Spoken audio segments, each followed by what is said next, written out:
Assalamualaikum warahmatullahi wabarakatuh. Selamat pagi semuanya. Baik, pertama-tama saya akan memperkenalkan diri saya. Nama saya Yesa Amanda Putri dari kelas D12 Program Studi PGSD ataupun Pendidikan Guru Sekolah Dasar. NIM 21120620034. Di sini saya membuat video ini untuk menyelesaikan tugas UTS pada mata kuliah Perencanaan Pembelajaran. Baiklah, tema yang saya ambil di sini adalah tantangan bagi guru profesional dalam menghadapi era Sociality 5.1. Baik, langsung saja kita ke penjelasan yang pertama. Di sini, guru profesional memiliki 4 kompetensi, yaitu yang pertama adalah kompetensi pedagogik, kepribadian, sosial, dan juga profesional. Ditambah lagi adanya pengetahuan seperti wawasan, ketertarikan, kepedulian, kepekaan, kesuksesan, kemampuan, dan keterampilan. Yang pertama di sini ada kompetensi pedagogik. Kompetensi pedagogik di sini adalah metode ataupun cara ajar seorang guru bagaimana cara mendidik peserta didik, di mana di sini dia bertugas untuk mendidik, mengayomi, dan juga mengajarkan materi ataupun menjalankan suatu pembelajaran yang dapat terjadi dengan baik di dalam kelas, sehingga tujuan pembelajaran ataupun tujuan pendidikan dapat tercapai dengan baik. Selanjutnya yang kedua adalah kepribadian. Di sini, seorang guru harus memiliki suatu kepribadian yang baik. Contohnya seperti bertanggung jawab, memiliki etika yang sopan kepada peserta didik dan juga guru-guru lainnya, memiliki rasa tanggung jawab dan juga memiliki wawasan yang lebih ataupun wawasan yang berkembang sehingga dalam proses pembelajaran pada peserta didik itu tidak terpaku hanya pada buku, tapi juga bisa memiliki wawasan yang lebih banyak lagi. Yang ketiga adalah sosial.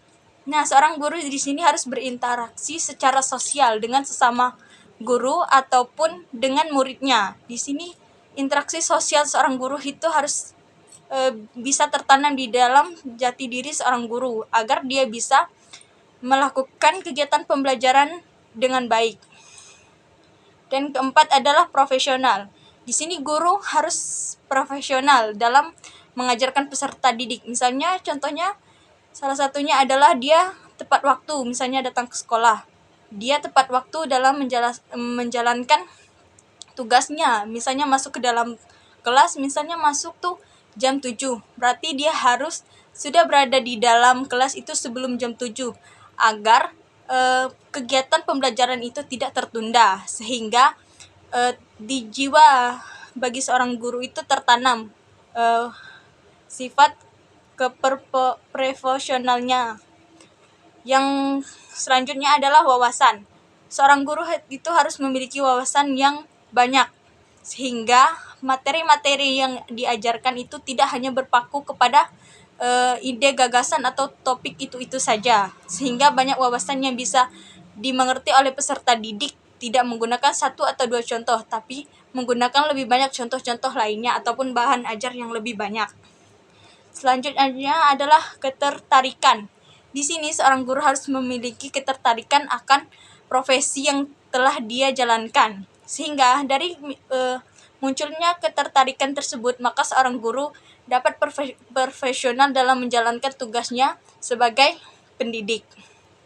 Selanjutnya adalah kepedulian. Seorang guru itu harus peduli terhadap lingkungan sosial, keluarga, ataupun lingkungan lainnya. Kepedulian di sini misalnya dia peduli terhadap anak-anak yang memiliki nilai yang rendah, sehingga dia memiliki suatu metode ataupun cara bagaimana meningkatkan nilai siswa tersebut. Selanjutnya kepekaan. Di sini artinya seorang guru itu memiliki tingkat emosional yang tinggi sehingga dia bisa peka terhadap perkembangan karakter ataupun sikap seorang anak.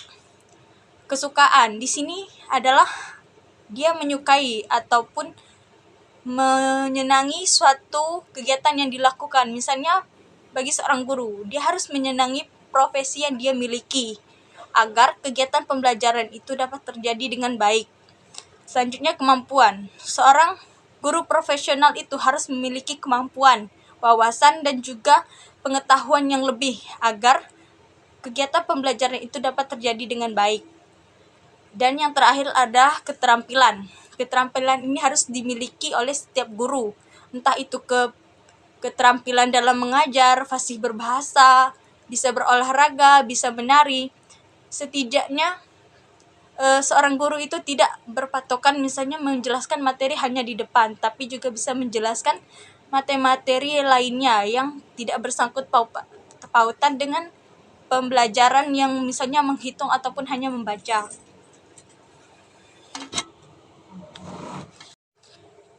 Nah, di sini tantangan guru di Indonesia itu sangat banyak. Guru profesional itu harus memanfaatkan teknologi digital dengan baik sekarang. Nah, di sini adalah beberapa tantangan yang harus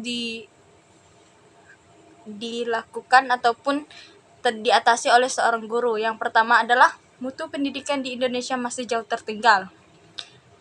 Di sini mutu pendidikan di Indonesia masih sangat jauh dengan beberapa negara lain, sehingga mutu pendidikan di Indonesia masih belum bisa diterapkan sepenuhnya di beberapa daerah.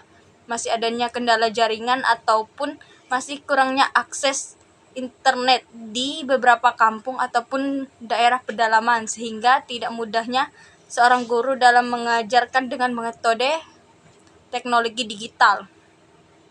Yang kedua adalah teknologi digital yang belum relevan untuk diintegrasikan dalam kegiatan belajar mengajar.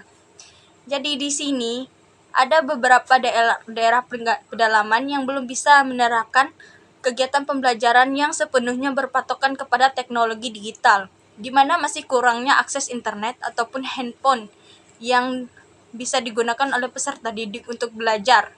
Dan di sini kita seorang guru harus bisa mengatur ataupun menyelesaikan tantangan tersebut, di mana kita bisa menggunakan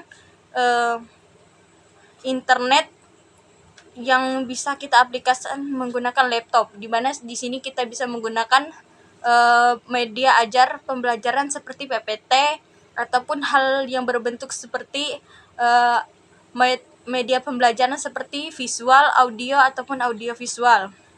Yang ketiga adalah teknologi digital mau tak mau harus dijalani, di mana di sini teknologi digital itu harus misalnya diterapkan itu tidak mungkin sepenuhnya 100%, karena itu tadi masih adanya kendala internet ataupun belum tersambungnya jaringan kepada beberapa daerah. Jadi di sini teknologi digital mungkin hanya bisa dijalankan misalnya beberapa persen yang diterapkan oleh guru bagi anak peserta didik. Selanjutnya yang keempat, teknologi digital dapat bekerja lebih cepat, juga dapat menjangkau wilayah yang lebih cepat. Nah, di sini tentu menjadi tantangan bagi seorang guru, karena dengan adanya teknologi tentu mudah sekali bagi seorang guru itu mengakses media ajar ataupun bahan pembelajaran yang dapat dia gunakan dalam mengajar peserta didik.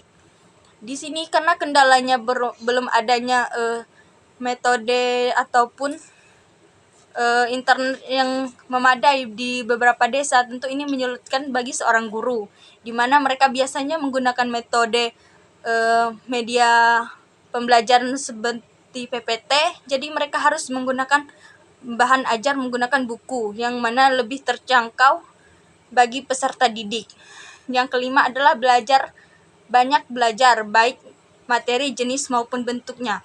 Nah, di sini seorang guru itu harus memiliki wawasan yang lebih banyak, baik itu dari bahan ajarnya, materi, jenis, ataupun media. Di sini materi itu harus memiliki bukan hanya satu materi yang harus dijelaskan oleh seorang guru, tapi banyak sekali materi, apalagi bagi guru-guru yang ada di PGSD, di mana mereka harus memberikan materi.